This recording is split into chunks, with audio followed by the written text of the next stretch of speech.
Ladies and gentlemen, welcome back to the analysis of YOLENO TV. I hope you're well from wherever you're watching this channel. If the government wants to steal from an opposition stronghold, the first thing that the government will do through the IEBC is to move certain voters from polling station X to a polling station somewhere where these voters will not vote in. Like say, for instance, you come from Kisumu, then you all over find that you're supposed to vote in Wajir. That is the best way a government would do to steal your votes. She registered. Voters card yangu ndio hii, ID card yangu ndio hii, jina yangu ya pia anywhere. Nimetafuta kila mahali, jina ya pia. Sasa ninaomba jamani IEBC ya Kisumu. My name is Irene Omondi. I came here early, like I've been on the queue for 2 hours. Reaching there, I am told this is not my polling station. 2017, I voted here. So I'm like, how comes I'm not appearing here and I'm appearing somewhere else? So I've not been allowed to vote. So it's like I've wasted my 2 hours on the queue. Now, ERASTUS Edung Ethacon is doing everything possible to make sure that that doesn't happen. But the big question is, ERASTUS Edung Ethacon going to deal with the real monster? And the real monster is electoral fraud. Let's delve into some of the new regulations that ERASTUS Edung Ethacon has recommended, which is a bit expensive, yes, but it is trying to curb certain irregularity. Our BVR, what you call biometric voter registration kits, are configured to take into account all those identifiers which are unique to an individual. And that's why we do the fingerprints, but also the facial features to allow us to authenticate that indeed, besides what is in the ID, the person who has been registered as a voter is the right. Now, the $1 billion question, ladies and gentlemen, is, will this technology alleviate electoral malpractice that have long marred the commission? IEBC has done away with the BVR. You know, the BVR kit, you see a laptop, something like a PDA, you know, those kind of gadgets. So we are told that ERASTUS Edung Ethacon is trying to fix trust issues in IEBC. You see, Kenyans need to trust that he's going to do something different from what Chebukati did. You know, whatever Chebukati did, Kenyans are not happy with, and that is the main reason why you find that to date, IEBC is not trusted by Kenyans. Now, one major change that ERASTUS Edung Ethacon has brought is the discontinuation of the heavy biometric voter registration. If they need to notice now if you are the owner of the ID that you have given, right now they only need your face or your eye or that. So once they show that tab, they know who you are. Now, the biggest concern by the IEBC is to curb unauthorized transfers. You know, junior IEBC staffs could invoke multiple transfers, you know, from region A to region B. So you're supposed to vote in Kakamega. You find yourself, you find that your vote is already in Sugoi.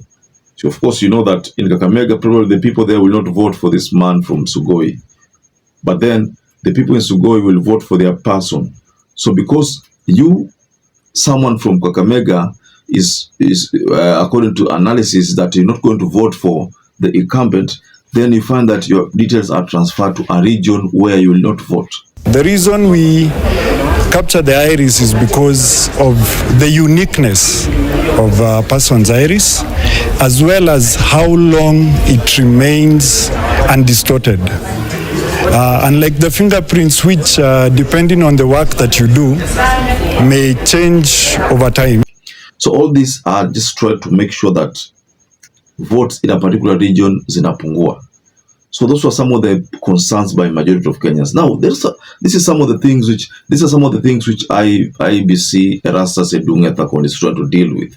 And honestly speaking, ERASTUS Edung Ethacon is going to deal with this monster. he has an uphill task to deal with the monster. Now, during 2022, there were a lot of complaints. First, I remember a case where Wajakoya could not find his details at a polling station where he normally votes in. He didn't find his details.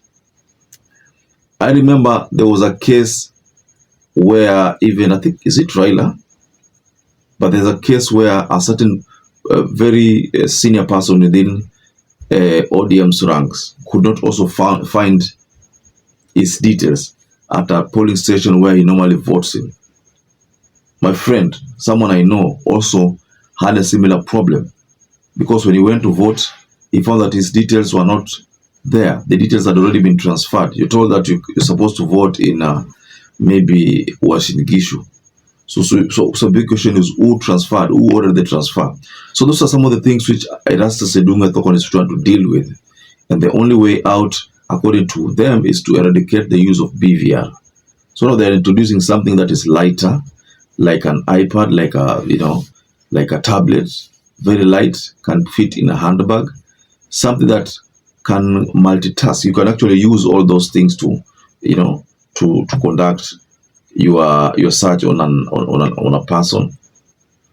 You can do the iris scanning, you can do ID scanning. So that is what can be done with this new iPad, like device, tablet, or a smartphone of a bigger screen. So what is happening here is that Erastus, just like I told you, has an uphill task. Now, let's assume the government wanted to steal. Let's just look at this matter, because will this prevent it? Personally, by the way, if you ask me, I will tell you that this can't prevent theft. You see, presence of hackers, dealing with illegal intrusion by hackers, that is what should be dealt with. Because even if these gadgets are bought, they just waste funds. These gadgets are bought, but again, hackers can still penetrate into the system and initiate some processes in the system. So because that can be done, it's not even, you can't say that the fact that BVR has been eliminated, ati sasa kutakuwa kuna uwizi. Uwizi utakuwa bado. Utakuwa kwa sababu hackers huwa wako na kazi ngumu, ambao ni kazi ya kulogin kwa system, execute whatever they want to execute. If you remember the case of 22 petition, presidential petition, and we are told that there was someone by the name Komago who had logged into the system a day before elections were held. The only time he exited the system is when Chebukati finally made pronouncements. That's the time he exited the system. So the big question is, how did he gain access to the system?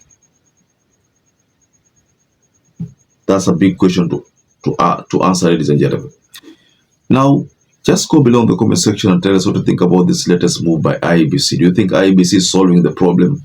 Am I in the PR? Is it shows to the? Am I in the PR to? There's nothing that Erastus Edunga is doing to deal with corruption. So perhaps if you're watching this video and you've not subscribed, take 1 second and subscribe, like this video. Until you catch up again, stay safe and stay blessed.